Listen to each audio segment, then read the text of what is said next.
असुविधा नहीं दही ब्रांडेड किंतु डेट पलैलानी माने डेट लिभि गलानी तेणु एमाने मिनिमम या 5 दिन आगु प्रोक्योर कर स्टॉक आउट रखिंट ये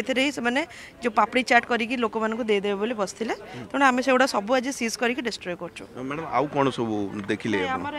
रंग प्रबल मिसाऊँ जो रंग आम बैन करूँ रंग पेनाल्टी भी कलुणु बारंबार मना भी कराऊँचे रंगटा कैंसरस जेहेतु यूज न करने फूड प्रोडक्ट से गुड़ाक सब रही जो तेल से जोटा आमर रुको गोटे सिस्टम अच्छी जो आमको सरकार मना कर जो तेल अच्छी जोटा रियूज कराबन डिस्कार्ड करदे कि पूरा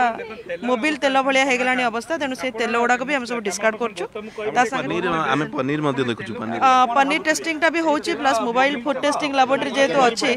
तेणु मोबाइल फूड टेस्टिंग लैबोरेटरी आम इमिडिएट चेकिंग कर डिस्ट्रॉय करूँ। देखो ये जो दही गुड़िक बासी दही गुड़िक रही है देखो फूड सेफ्टी ऑफिसर माने चेक कर स्मेल होची मैडम एगुड़ी को जब कंज्यूम करेंगे तेल कौन प्रॉब्लम हम निहाती भाव में याद किसी गैस्ट्रोइंटेस्टाइनल प्रॉब्लम हम कहीं एगुड़ा सब बासी खाद्य तेणु बासी खाइला माने ही या किसी ना किसी स्टमक इश्यूज बाहर बहुत स्मेल होची आ एगुड़ाकर डेट भी ना डेट उड़ी जाए सब।